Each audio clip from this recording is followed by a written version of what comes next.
What is up, plant people? It's Tuesday again, and that means it's time once more for the Planthropology Podcast, the show where we dive into the lives, careers, and general awesomeness of some very cool plant people. I'm Vikram Baliga, your host and your humble guide in this journey through the plant science. And as always, I am just so thrilled to be with you today. How's it going for you? Are you doing well? Y'all, this episode is bomb. Are the kids still saying that? Bomb, thebomb.com? Fresh to death? Radicool. Anyway, so you've heard me talk the past couple of weeks about our new partnership with Forest Proud, a great nonprofit organization supporting forest climate solutions. And as part of that, I got to know just a little bit Ray Tamblyn, who is the Director of Partner Experience and Outreach for Forest Proud. So Ray was the one that reached out to me. I guess she's a listener of the show, which again is still wild to me that such cool people listen to this, like all you cool people. Anyway, so Ray reached out a while back, a few months ago, and we started talking about what a partnership might look like. And through that, I got to make a cool new friend. And I've really enjoyed getting to know Ray just a little bit. And talking to her as we developed this partnership, I thought, you know what? This is a really smart person who would be a really great guest for the show. And she was gracious enough to agree to come on. So Ray has done a lot of things, and her background is actually in sociology and anti-poverty. And she spent a lot of time working in and studying the ways that the environment, trees, equitable access to nature can actually combat some of the inequalities we see in our society and some of the big problems that are out there. So we talked a lot about that. We talked about what Forest Proud is and what Forest Proud does. We talked about climate solutions and the things we should be doing. And Ray gave me what I think is the very best definition of sustainability that I've ever heard. And I can't wait for you to hear it too. So y'all, this is such a good one. Thanks for being with us today. And I really hope you enjoy episode 76 of Planthropology, Tree Equity, Being Forest Proud, and the Joy of Common Things with Ray Tamblyn.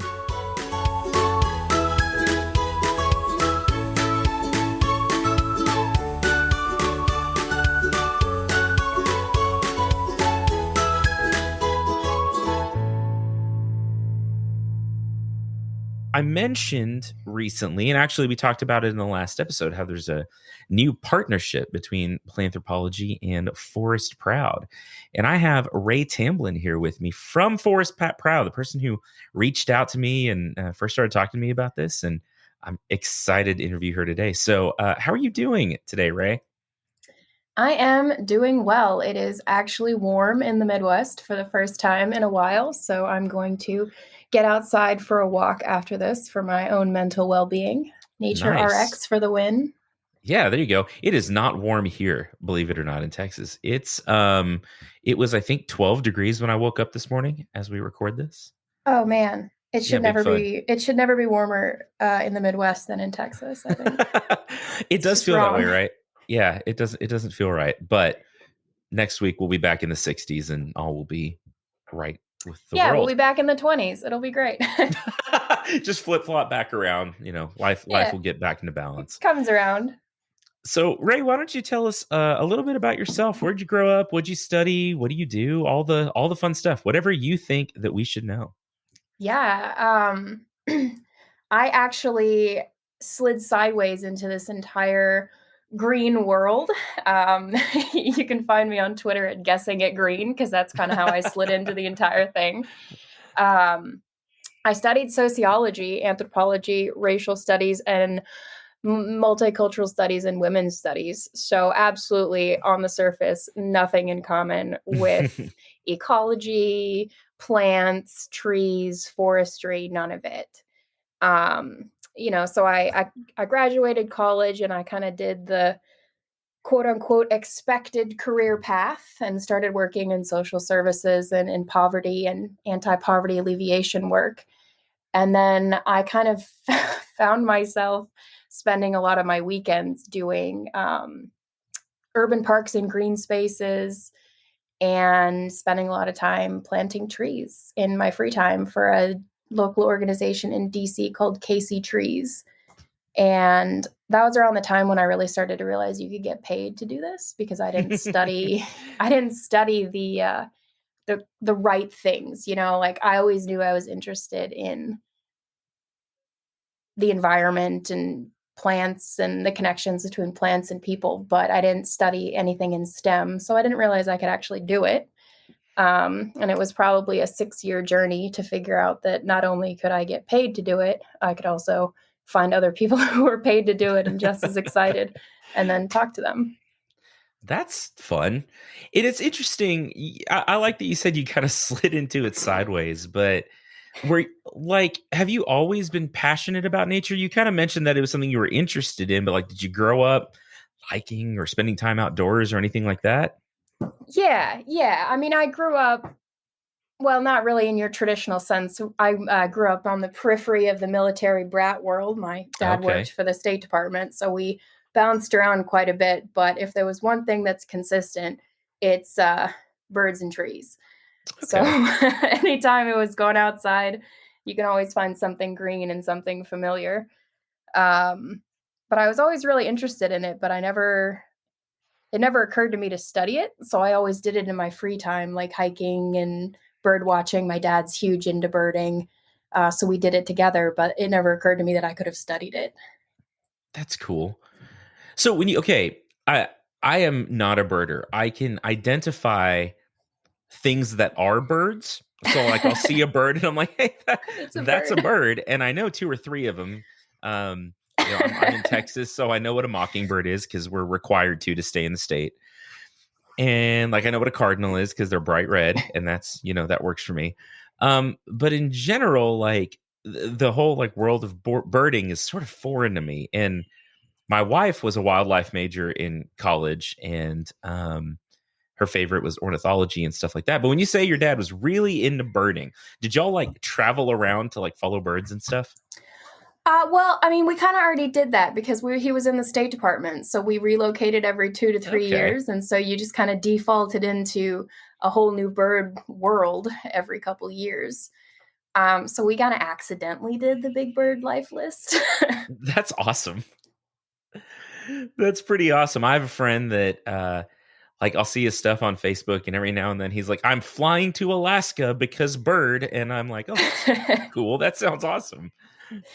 Yeah, I'm not quite at that level, just in terms of I'm more of at this point in my day job, which is also my personal and professional life, as you know, it all blurs together. But at this point, it's much more of a casual thing. I have this upside down pyramid hypotheses that I kind of came up with for my own internal learning. Right around the time when I realized there was like 5,000 species of grass. I was like, ooh, all right. Identification is going to be a little more challenging than I thought. So I kind of start at the top at the very tip where it's like bird, grass, tree, Hmm. animal. And then from there, I just do like the top 10 most common of all the things, the top 25, the top 50. And then right around the like top 100 of everything, I kind of hit my identification max. But I'm like super casual on all the IDs of all the things as possible. I think it's I, fun. I I think that's a solid plan in general. It's funny because we actually, so coming up in our class that we teach, our intro horticulture class, the students are about to have to learn like plant names and identification, and they are all so mad at us. Like they're like, I don't want to remember 15 of these.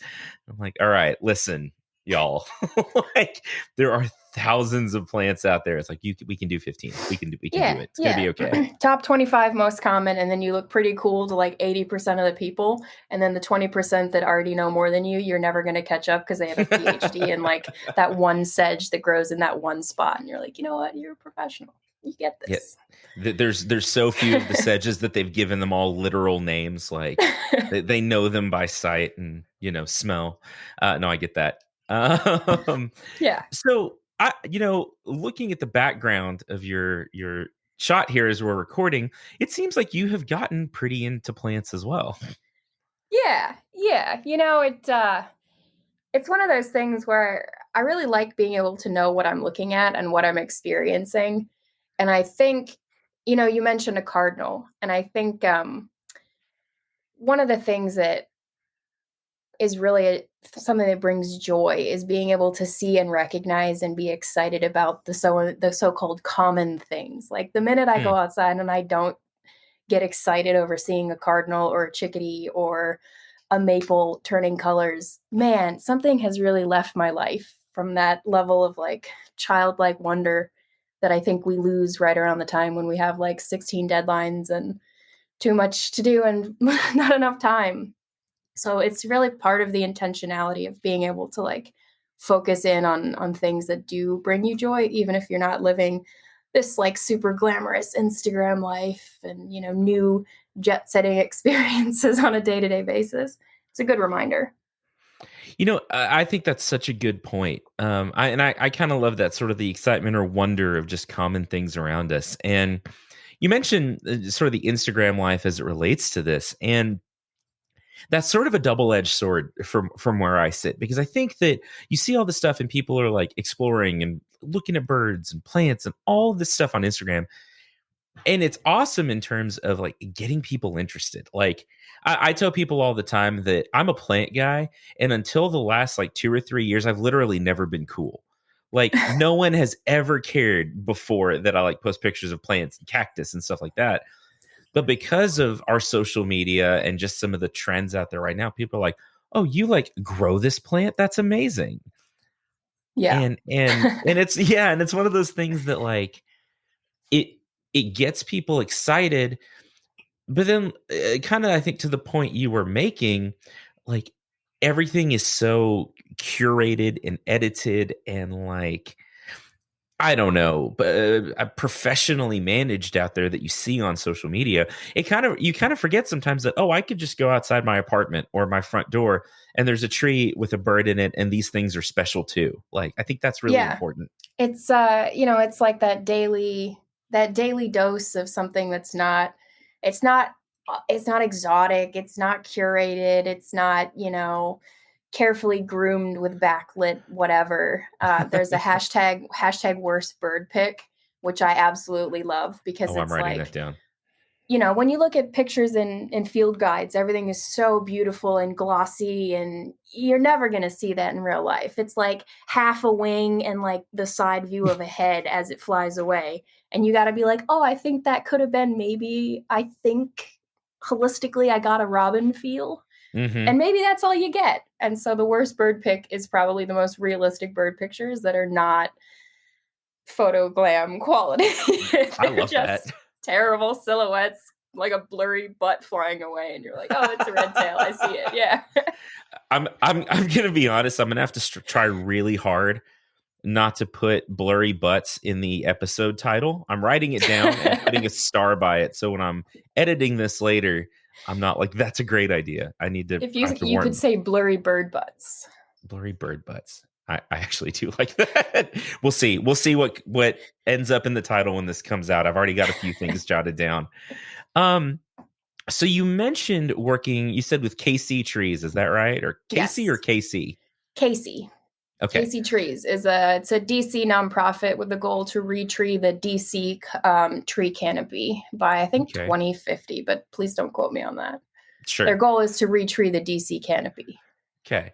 So you just went out, planted trees and got out in the community. Did you find and this may be, and I don't know exactly what your role was with them, but did you find a lot of support from just the people on the streets as you were doing this? Was it something that I think maybe I'm asking, like, does the public care about that from your experience? Is that something you think that the people that live in these areas and work in these areas found to be valuable?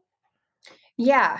In my old role with Casey Trees, I was a tree planter and a tree advocate. So I would do tree planting, but I would also go and talk to like developers or, the general development councils and say, hey, you're planning on putting in this new development, in your plans, you're going to cut down these trees. And you're not replanting anything. Maybe if you just shifted everything a little to the left, you could keep the trees, which is going to drive up your property values. It's a win for Hmm. everyone. Uh, Street trees, clean air, clean water, higher property values, lower crime, kind of pitch it to the developers from a social and economic standpoint.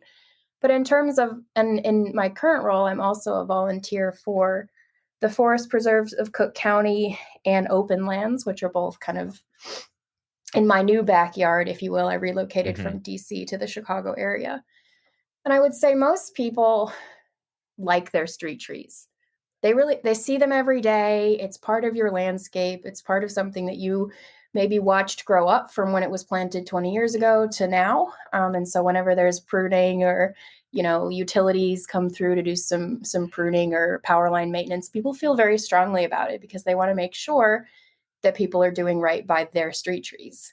And so there's a lot of people that come out and they're like, "Oh, what are you doing? Why are you doing that?" There was a storm event a couple weeks ago. Are you guys going to come and take care of that tree? I see that broken branch. Hmm. So there's a lot of concern and care in the community about their street trees. And people generally come out and help support, and they'll come together and, take care of the watering schedule, or a lot of people take advantage of private homeowner subsidies to, plant or offset the cost of planting trees in their own yards. And everybody kind of has their own different goal for planting trees, but for the most part, everybody's super excited about it. That's cool to hear. And from just a standpoint of, the way that our society has kind of developed, maybe over I don't know, it's hard to put a time frame on it, but certainly over the last 50 or 60 years, as people move out of more rural and forested and, agrarian areas in the cities, urbanization's still going through the roof. Oh, yeah. And we just build up and we build more concrete and we increase heat load at a kind of a global scale on all of these things.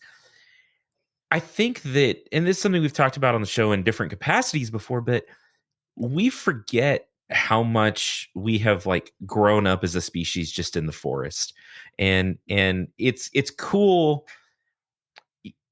I see it two ways, because in on the science side of it, like reading about climate change and all this stuff, it's easy to kind of get down about it and think, oh, it's too little, too late, blah blah blah, and you hear all the catastrophizing in the media about it sometimes. But the fact is that I see so many people that are just really incredibly excited about the plants in their world and the trees in their lives, so to speak, and that's exciting for me to hear and see. Yeah, and that's one of the things I think that really drives the conversation on urban forests and urban forestry right now is the recognition that as more and more people are moving out of rural environments into the cities, it's a concrete jungle. And how do you make it more livable, more green? How do you make it more green in all the senses, right? Like, it's not just adding more street trees, but it's making sure that there's more natural materials around you, that there is opportunity for us to feel connected to the natural world, even as we live in cities and are further from traditional large scale forests. The street trees in your backyard and on the streets are part of an urban forest. And I think that's something that maybe not everybody understands, is that urban forests are a forest. Like, it is functional, it functions, it has climate solutions, and people take care of them, just that forest is managed.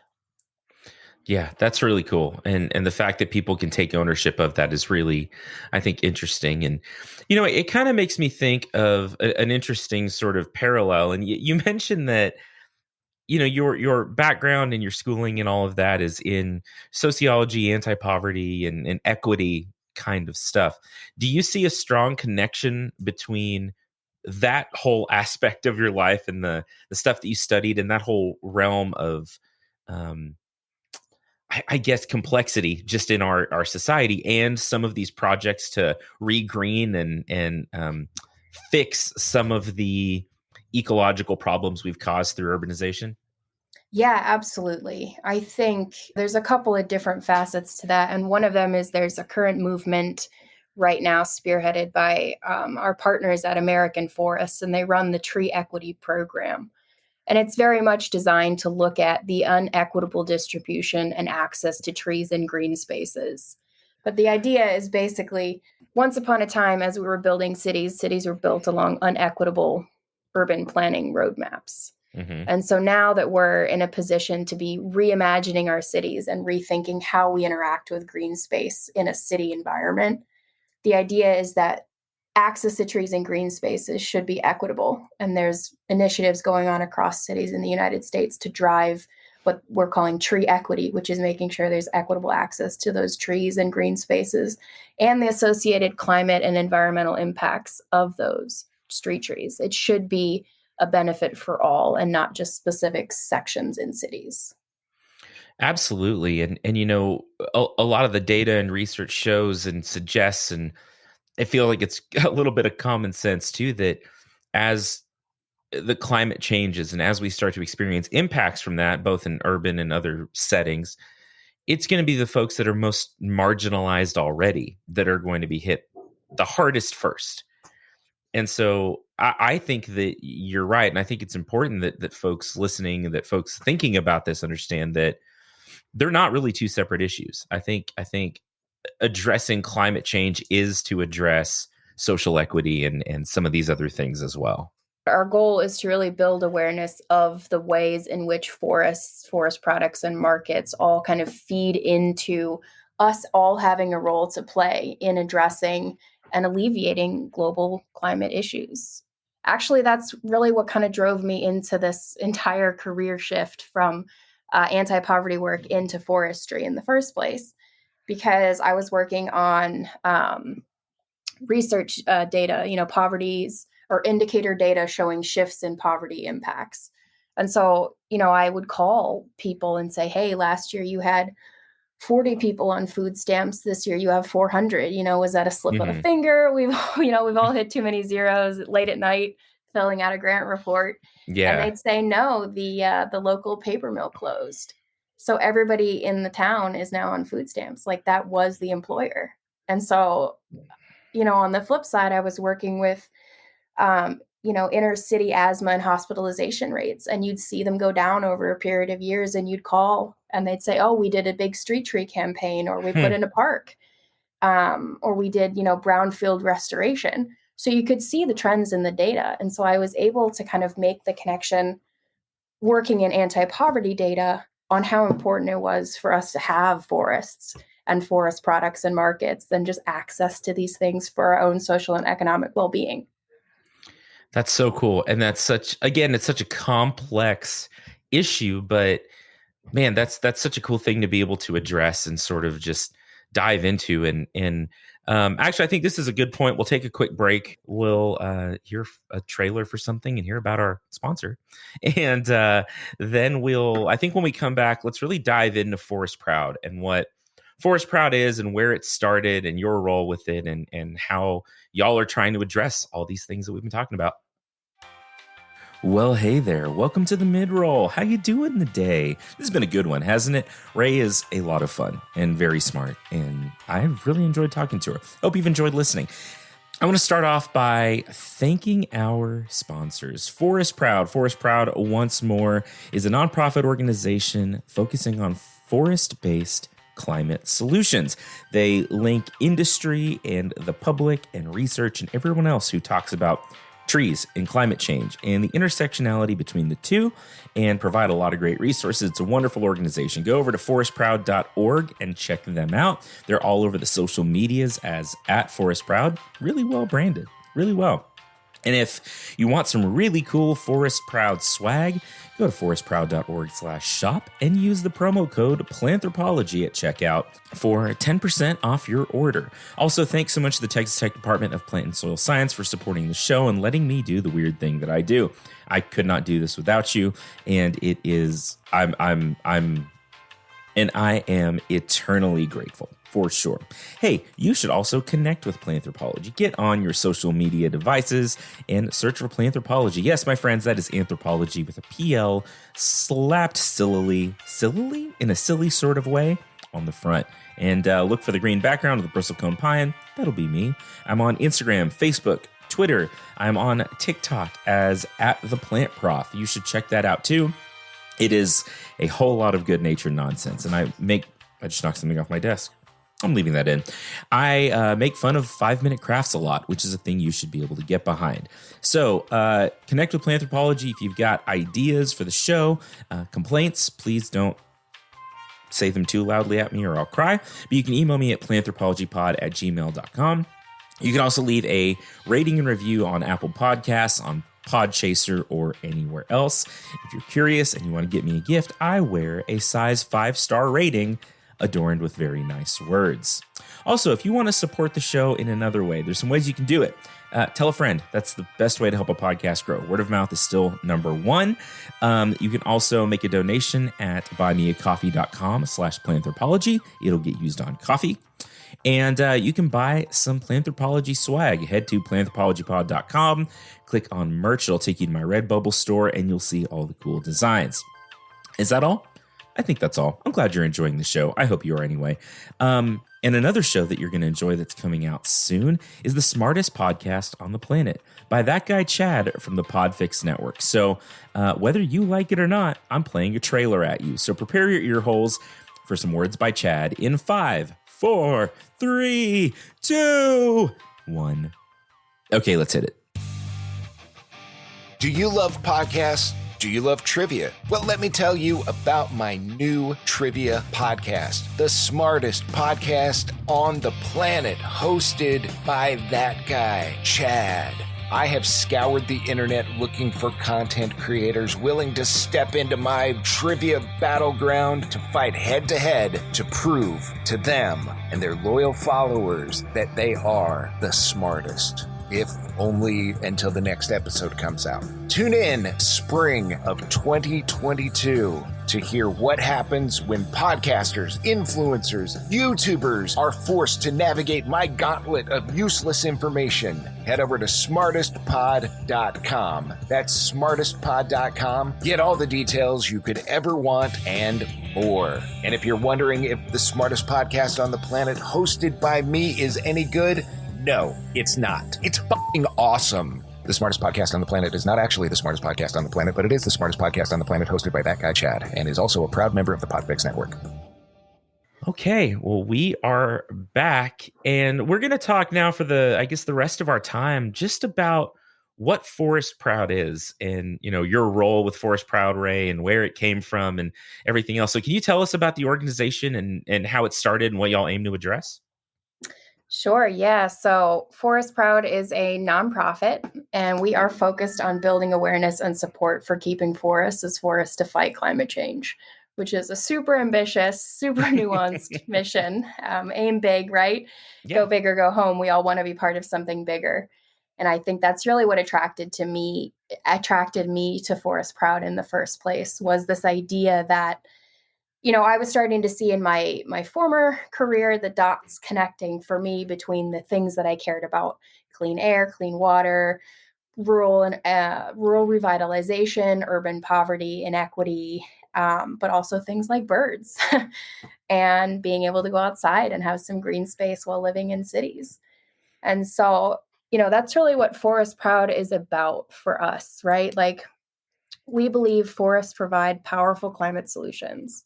And forest management is how we deliver those solutions. And then the markets and products are how we sustain the solutions.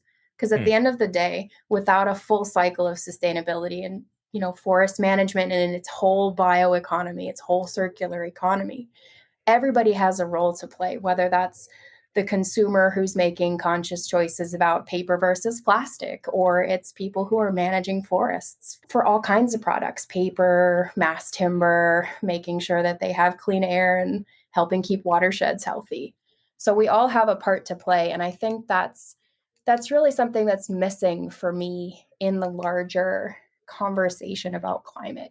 You go on the news and it's like, it's all too late. There's nothing we can do. And if you can't if you can't have these huge global impacts, then it's all meaningless and we should just stop trying.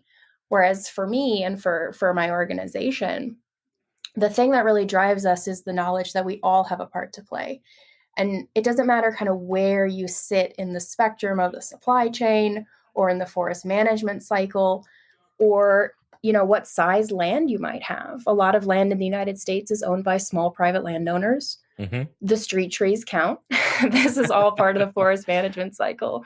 And so just being able to show, forests are how we deliver climate solutions. And the ways in which we do that are place-based.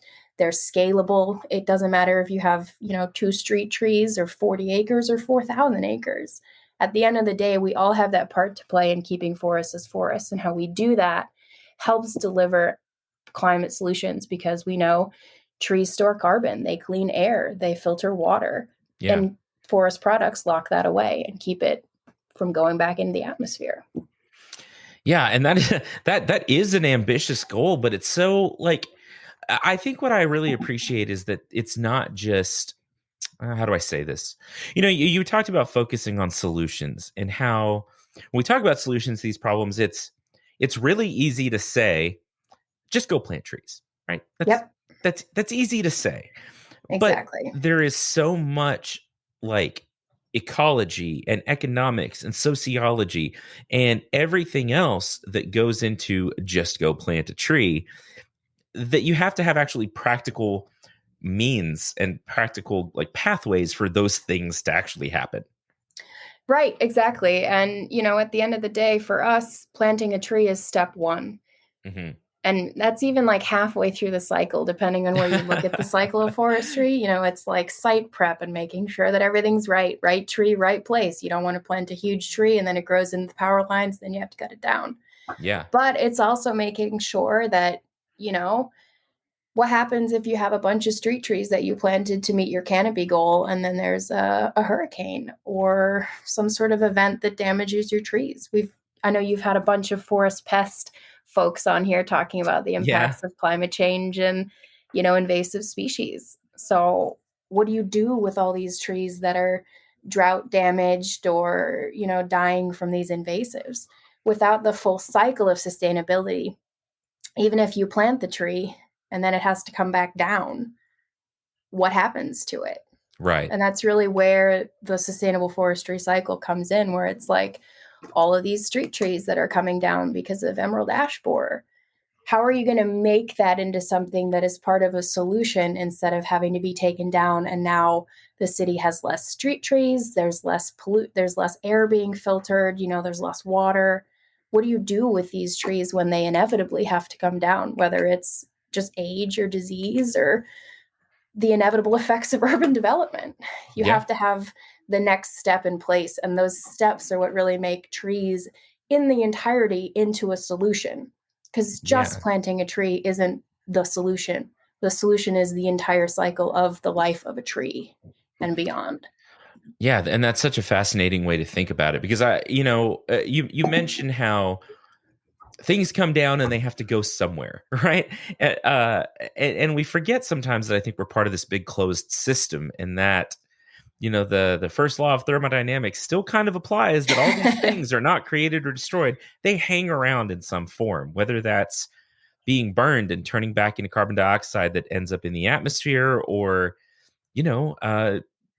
maybe being composted and mulched to feed the soil again, or turned into houses or whatever else. Like, I think we have to think of, as you kind of say, the big picture and this whole life cycle and economic cycle that goes through all of this. And it's super exciting, because once you start digging into some of the innovations of what can be done with trees, right? Because there's only so many of them. There's only so much land that can support trees. And the biggest threat to forests is deforestation. And the biggest threat for deforestation is land conversion. So land is not a forest anymore.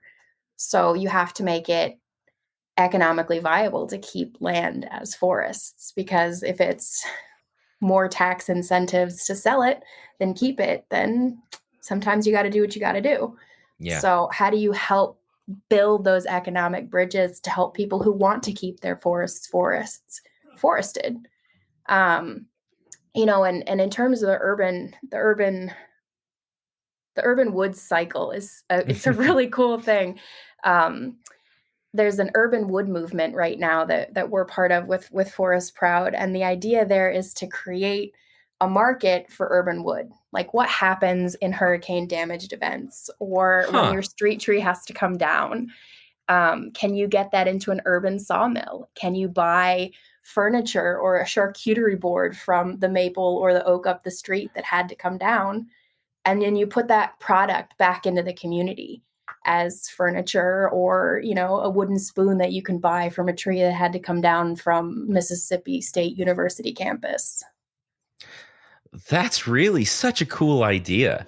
And those are the kinds of like sentimental things. Like it's sentimental. Like I have, if someone has lived in a community their whole life, and a lot of times we grow up with the nature around us, like on a large scale, but in a miniature scale too. That oh, my granddad planted this tree, or my Yep. best friend's mom planted this tree, or whatever, and it lives with you your whole life. And then I get to sit on it or whatever long term. That's pretty cool. I like that a lot. Yeah, the urban wood movement is super cool, and it's really looking at kind of how do you get value both from an economic standpoint. There's a bunch of local urban woodworkers that are kind of working with their local, not farm to fork, but I guess tree to table.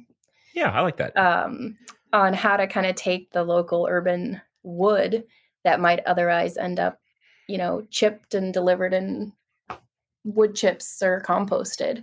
So really just making sure that anything that is high quality is going to continue to store that carbon and be turned into something useful. So again, driving that circular economy.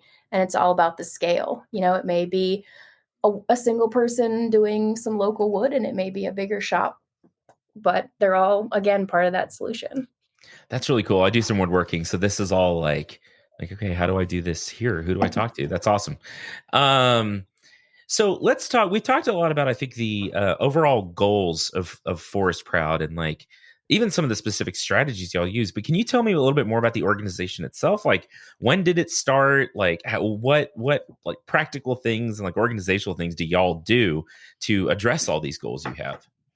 Yeah, so we got started in, 2016. So Wow. we're babies in the grand scheme of nonprofits. But we got started by a group of thought leaders in the forest sector that came together and said, listen, we're really good at talking about our specific niche, our specific product, our specific place-based strategies and initiatives. But what we're not that great at is telling our story outside of our own choir. So the minute you start, jargon dropping and silviculture terminology, and I work in this space, and I'm still like, all right, Yeah, that's complicated. people glaze over a little bit. Yeah, you don't want to be that person at a party that people are like, oh, good, you're gonna spew some carbon equations at me. I just great. just gonna walk away. So our job really is to take the innovation, the research, the science, the stories, the impacts from the forest sector, and reconnect that to our audiences who may be interested in carbon and climate. They may know about, I like to joke that the carbon market is like an NFT or the Bitcoin world. Like, you've heard the term, and that's really, you're like, it's a thing. I think you can buy it, and I don't really understand it beyond that, right? So our job is to really take things that are super complicated, super nuanced, super regional, and reintroduce it to people in a way that really can stand out from like babies and cat pictures, and let you know that like the forest sector exists. We're doing good work. We're driving and growing climate solutions. And we're doing it in a way that is impactful, and everybody can access that. Like, you can be part of the solution too. And I think that's something that is often missed from the larger conversation. Like, what can I do? What can I tell my friends? What can I tell people that maybe want to buy my product? How can I help show that your individual choice is part of something bigger that has that impact? And so we started the hashtag Forest Proud campaign and platform to show this sense of community. Like, we all have a part to play. Like, if you look up hashtag Forest Proud on Instagram, there'll be just so many random pictures that show up. It'll be like, here's an urban sawmill, here's somebody with a new chainsaw, here's a picture of a laptop, somebody getting, going to a business meeting, and here's a picture of a fungus growing on a tree because we're really excited about it. And this is all a valuable way to engage with forests and forest products. Like, going out into a forest, you're proud of that. Like, you feel some kind of way when you're part of a solution. And so our job at hashtag Forest Proud is to really show people online that are already engaged in carbon and climate solutions how we as a sector are part of that solution and how they can also help grow, steward, and champion forest climate solutions. That's awesome. So do you work more with like businesses and large organizations? Is there aspects of this that just the average Joe, whoever walking around on the street looking at trees and birds can sort of interface with? Like who's your target market, so to speak? Our job is to really reach out to people who are 18 to 34-year-olds, plus or minus. I may be on the plus side of my own target demographic. And really help them connect with what they're looking for. So if you're looking to get connected to a policymaker organization that's going to be voting for solutions that help promote forest climate markets or something, we can point you in the right direction. If you want to buy a Forest Proud t-shirt and rock it and then hope someone sits next to you on the bus and asks you what that t-shirt means, we have a shop. But we really help kind of drive people where their interests lie. Like in this day and age, when you Google search something, it's like 4,000 results. You don't know what's real. You don't know what's fake. You don't know where to start. So our job is to really use forestproud.org and the hashtag forestproud campaign and community to say, here are voices and people and places and initiatives and products that are part of the solution. And if you want to learn more about mass timber and the future of green buildings, then go check out these 12 people that are doing really cool things with their organization. If you want to buy a local wooden charcuterie board, go check these guys out. How can you go somewhere? Do you want to get a job that works in a forest products company? We need accountants just as much as we need foresters. So how do you kind of help people see all the different ways that you can go deeper into being part of a forest climate solution, whether that's buying a product, voting for the thing, renting in a mass timber building, buying a street tree, or getting one subsidized by your local county government. Right. Or just, seeing that there's other people out there who are saying and doing things, because social media is a lot like screaming into the void. Like you just hope that somebody hears you. And so the idea with the hashtag Forest Proud is that we're a community and it's latent. And so what the idea of Forest Proud is that we're all proud of the work that we do to advance forest climate solutions, no matter where we sit in that sustainable forestry cycle. And Forest Proud is the community by which we are like, I see you doing your part. I see you and I will retweet you. That's awesome. And so, y'all have been doing sort of a big social media push and just outreach push, this is kind of what this is a part of, right? And reaching new audiences and things like that. So if the people listening to this want to sort of get plugged in with helping promote it, I mean, do you just think go out and take pictures of trees and talk about what you're doing and use the hashtag? Or are there specific things that our listeners could really be doing to get connected with Forest Proud and just with some of the advocacy that y'all do? Yeah, so obviously first step is use the hashtag Forest Proud. Tag us. We're on all the social channels at Forest Proud. It's difficult to not find us. I think the other thing is to just, look for your local forest products. Look for more information on carbon markets. Look at who is involved in the full cycle of planting trees. Like, what's your on-ramp to getting engaged? And what does engagement look like? Because there's so many different pathways, and we're really here to help guide people in the direction that they want. We know not everybody wants to read a 45-page white paper on carbon equations, but if you do, boy, do we have them for you. So as you're looking for a direction and things to do and really kind of deepen that understanding of the connections between carbon benefits and climate solutions and forests, we really see ourselves as a partner in helping advance that understanding and helping promote the huge diversity of products and possibilities in the sector to a larger scale, because without all of us doing a portion of our part, impactful, meaningful climate action is just not scalable. Yeah. Wow. That's really powerful too, that, because we think about, I think on an individual basis, like our impact is uh limited. And I think that again, that message kind of gets thrown at us a lot. But the fact is that, like you mentioned, we can't scale these things without the individuals and small companies to big companies and everyone in between really diving into it. Yeah, and I know people that manage, that one person managing 5,000 acres. That's a one Wow. person managing 5,000 acres, That makes me sleepy. Yeah. That's a job that an individual is doing, and they've got a team, and they're stewarding climate solutions. So, and from that land, who knows what's going to come off that land? Paper, your next Amazon box, Yeah. clean water. We all need that. Kind of a big deal. Yeah. Yeah, I Mhm. think so. That's so cool. And I love the overall mission and the overall goal. And so that was one of the reasons why, when you reached out, a few months ago, I was really excited to start just being a part of this in what, I just sit here in front of a microphone and I talk at people for anywhere from 30 to 100 and not 100. That's not how that works. 30 to 60 minutes. I don't understand numbers. I'm a plant guy. But I was excited to be a part of it in some small way because I think the impact or the potential impact is huge and it's an important goal. I think it's really cool. I do too.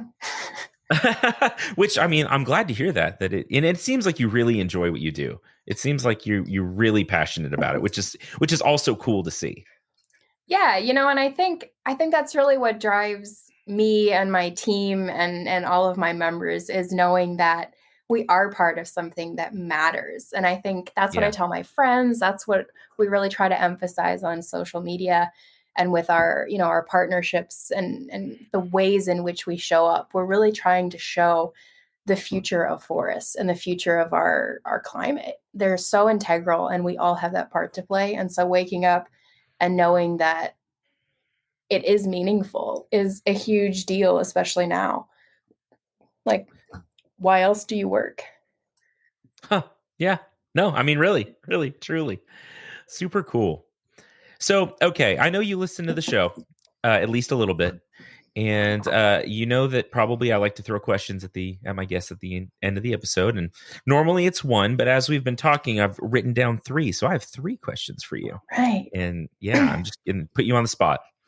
So the first one is maybe a little bit, I don't know, weightier than some of them, but okay, we throw the word sustainability around so much. So much. Everyone says, "Oh, is it sustainable? This is sustainability." To the point where in some cases it almost feels like it doesn't mean anything, right? It's like if you say the same word too many times in a row, at some point it's like this word doesn't make any sense to me, right? It's just gibberish.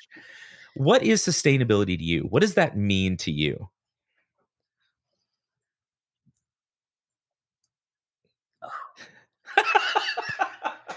I'm leaving that exasperated sighing too. Well, I mean, I got 30 seconds, right? That's your average attention span on social media, right? Sure, yeah. Oh, that's a hard one. You should definitely leave that irritation in there. Oh no, I'm definitely going to. It's great content. Okay. All right. I think it's commitment to ensuring that the solution that is a sustainable one is in place for people and planet now and for the future. If there is Great no answer. now and there's no future, then it's not sustainable.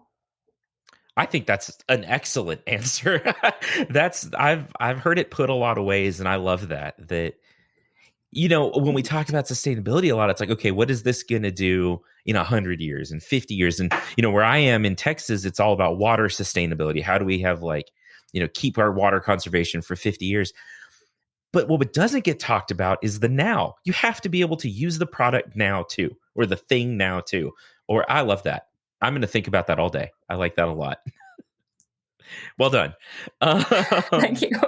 Yeah. Yeah. No, I like that's. I don't know if you can tell. I'm not very good at I don't have a poker face. That I was really excited about that. Okay. My second question for you is, you have a lot of houseplants, and I think last time we talked, you panned around and showed me your houseplants. What is your favorite houseplant? I'm leaving that one in too. Oh, that's hard, man. That's like make It's you like when pick a people ask child. me what my favorite tree or my favorite bird is. I'm like, but like a spring warbler or like an You have to qualify understory it a shade bunch, yeah. tree. I have a lot of favorites. People used to start to try to take notes when they got to know me, like, oh, her favorite thing is, and then they were like, it's just all favorites. My favorite.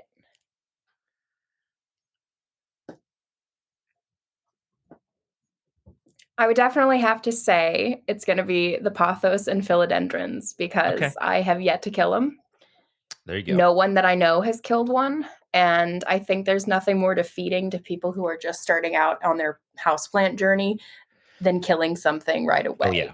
Oh, yeah. So every time I go online and it's like maidenhair ferns are the best beginner houseplants, you're like, no, don't. Oh, the humidity needs. Don't do it. But I also really like Phalaenopsis orchids. Okay. I've hit the sweet spot. They're all blooming right now, so anything that blooms is a bonus in the houseplant world. I agree. That's awesome. And when you can get like a bunch of them to bloom at the same time, it's even better. And that's a feat. I don't know if a lot of folks listening like realize this, but orchids tend to be pretty temperamental. Like you can keep them alive, but to really push them to bloom is it's a challenge. You've done something for sure. I mean, if I may brag slightly, all 7 of my Phalaenopsis orchids are currently blooming for the 2nd year in a row. That's impressive. At the same time. I killed one in the greenhouse not too long ago, so you're beating me for sure. I have a 20,000 square foot greenhouse, and like you get this dead orchid. I'm like, oh, cool. You're like, oh, it's fine. Just pay no attention to the orchid over there. Yeah, I'll give my PhD back. It's like, I'm sorry, I'm not using it. I don't need it. Okay, and so the last question that I always ask, all of my guests is, for the folks listening, if you had a piece of advice, and it can be about forests or plants or conservation or just life in general, what would you want to leave folks with? Well, personal and professional lives these days for pretty much everyone have blurred together. Yeah. So I'd probably leave with a personal and a professional takeaway. Sure. Is that, we all have a part to play.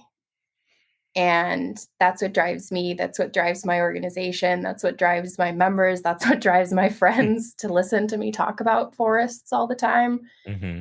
And I think knowing that we have solutions that are impactful now and can be scaled up for the future is hopeful. And I think that's what gives me hope, especially now. And hope is more important than ever. And I think if nothing else, knowing that forests offer powerful climate solutions and that we are working and are actively growing and managing climate solutions now should give us all hope, because there's no point in talking about sustainability in 100 years if we're not doing it now. Yep. I can't think of a better place to honestly leave that. That's great. It's another thing I'll think about all day. Ray, that was awesome. And it's funny because 50 minutes goes pretty quick. Or it does for me anyway when I'm doing these, and I really enjoyed talking to you. That was fun. Where all can we find you? Plug all your stuff, for Forest Proud, and you kind of mentioned some of the places, but go ahead and throw out all your plugs for things. Yeah, we are super easy to find. You can find us at Forest Proud on all the social platforms. You can find us at forestproud.org. You can find us under #ForestProud. And we're pretty much anywhere, any social platform on the internet. #ForestProud. It's awesome. Branded. Nice and easy. Well, Ray, again, that was great. Just thanks for what you do. And again, I appreciate you and Forest Proud and just being able to work with y'all a little bit and be a little part of this. Yeah, we're excited. I think, hello, listeners. We're super excited to have you guys join us in our journey and our platform of building community of people who are excited about trees and forests as climate solutions. And trees I hear they're maybe real, maybe not real, based on some of your earlier episodes. But who can really say? Yeah. Who can really say? But I think, for us, the more people that know and understand that forests and forest management and markets and products all have a role to play in climate solutions, I think that's really what we're looking for. That's what we're hoping for. We're working to make that community stronger. Very cool. Very cool. Well, for those of you listening, I hope you'll go check out forestproud.org. Follow them on all the socials. All the links will be in the show notes. And thanks as always for listening. Y'all are cool. And we'll talk next time. Hey, isn't Ray great? I think Ray's great. So thank you so much, Ray, for coming on and chatting with me and sharing a little bit of your wisdom, because it seems like you have a lot of it, and I'm glad to just get a glimpse into that. Y'all, thank you so much again to Forest Proud and the Texas Tech Department of Plant and Soil Science for sponsoring the show. Could not do this otherwise. Thank you most of all to you, the listener. It is just amazing that you have taken this journey with us so far, and I'm glad that you're still coming along for the ride. It means a lot to me. You know how much I love you folks, and you know that I think the world of you, for sure. We've got a lot of good content coming at you. I think next week is our next Q&A episode. So if you have questions to send them my way. I'd love to hear them, and I'd love to answer them on the show. And then the last episode of the month will be about trees in our next installment of Tree Talk. But thank you for joining me. Y'all keep being really cool plant people. Keep being kind to one another. If you haven't been kind so far, maybe give that a shot. It's pretty nice. It's pretty great. I think you'll enjoy it. You know, again, that I love you folks. Take care, be safe, and we'll see you next week.